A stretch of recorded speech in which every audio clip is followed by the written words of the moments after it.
Hi விவாஸ், இன்றைக்கி cooking வீடியோவில் கொங்கு நாட்டு காளான் கிரேவி செய்யலான்ட்டு இருக்கேன். அதுக்கு பாருங்கள், தேவையான இன்க்ரீடியன்ட்ஸு. ஃபஸ்ட்டு காளான் எடுத்து க்ளீனாக கட் பண்ணி வச்சுருக்கேன். க்ளீன் பண்ணி கட் பண்ணி வச்சாச்சு. அதுக்கு அடுத்து நெக்ஸ்ட்டு பாருங்கள், வெங்காயம் கட் பண்ணி வச்சுருக்கேன். கொஞ்சம் தேவையான கருவேப்பிலை கட் பண்ணி வச்சாச்சு. அப்புறம் ஒரு குட்டி குட்டி 2 தக்காளி கட் பண்ணி வச்சுருக்கேன். அப்புறம் இங்கே பாருங்கள், இஞ்சி பூண்டு பேஸ்ட் அரைச்சி வச்சுருக்கேன். அப்புறம் மசாலா என்னென்ன ஆட் பண்ணியிருக்கேன்னா, தேங்காய், அப்புறம் மட்டன் மசாலா தூள், மை ஓன் ப்ரிப்பரேஷனு, ப்ளஸ்ஸு அது கூட ஒரு தக்காளி ஆட் பண்ணி எல்லாம் நல்லா நைஸாக தண்ணி ஊற்றி அரைச்சி எடுத்து வச்சுருக்கேன். இப்போ வாங்க தாளிக்கலாம். கொங்கு நாட்டு காளான் கிரேவி செய்யறதுக்கு கடாய் எடுத்து வச்சாச்சு. ஆயில் ஊற்றிட்டேன். கடலைப்பருப்பு உளுந்தப்பருப்பு ஆட் பண்ணியிருக்கேன். பாருங்கள், ஃப்ரை ஆகிட்டுருக்கு. ஸ்லிம்மில் வச்சுக்கோங்க கேஸு. ஃப்ரை ஆகிட்டுருக்கு, நல்லா ஃப்ரை ஆகிட்டுருக்கு. வெங்காயம் போட்டுட்டேன். அதுக்கு பாருங்கள், நெக்ஸ்ட்டு கருவேப்பிலை ஆட் பண்ணிட்டேன். ஃப்ரை ஆகுது பாருங்கள், நல்லா ஃப்ரை ஆகிட்டுருக்கு. வெங்காயம் இதெல்லாம் ஃப்ரை ஆகிடுச்சு பாருங்கள். அது கூட இஞ்சி பூண்டு பேஸ்ட்டு ஆட் பண்ணிட்டேன். அது நல்லா ஃப்ரை ஆகிட்டுருக்கு. நல்லா ஃப்ரை பண்ணிங்கன்னா தான் அந்த இஞ்சி பூண்டு பச்சை வாடை போகும், நல்லாயிருக்கும் டேஸ்ட்டு. அதுக்காக தான் பாருங்கள், நல்லா ஃப்ரை பண்ணும். கொஞ்சம் நேரம் கையெடுக்காமல் ஃப்ரை பண்ணிகிட்டே இருக்கணும்.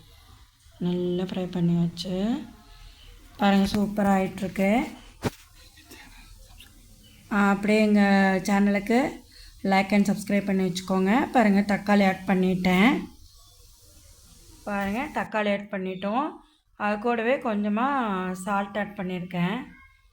அது தக்காளி வணங்குறதுக்காக தான் போட்டிருக்கேன்.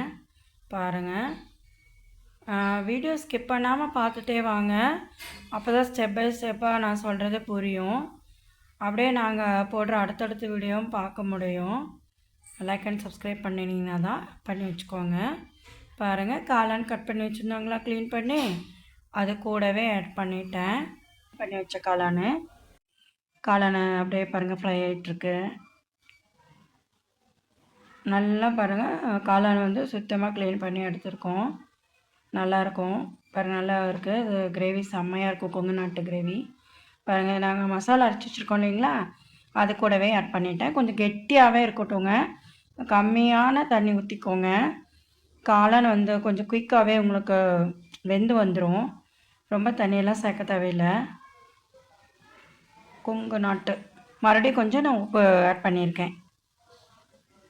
பாருங்கள், கொங்கு நாட்டு காளான் கிரேவி ரெடி ஆகிட்டுருக்கு. மூடி போட்டாச்சு. கொங்கு நாட்டு காளான் கிரேவி ரெடி ஆயிடுச்சு. பாருங்கள், ஹாட் பாக்ஸில் எடுத்து போட்டிருக்கேன். பாருங்கள், ப்ரெசன்ட் பண்ணியாச்சு. பாருங்கள், நல்ல சூடான சுவையான காளான் கிரேவி. நீங்களும் செஞ்சு பார்ப்பீங்களாம்மா? இங்கே பாருங்கள், நான் கொத்தமல்லி தூவிட்டேன். நீங்களும் உங்கள் வீட்டில் இதை ட்ரை பண்ணி செஞ்சு பாருங்கள். கொங்கு நாட்டு காளான் கிரேவி செம்ம டேஸ்ட்டாக இருக்கும். நீங்கள் கமெண்ட் பாக்ஸில் செஞ்சு பார்த்துட்டு கமெண்ட் பண்ணுங்கள். ஓகே, தேங்க்யூ விவாஸ்.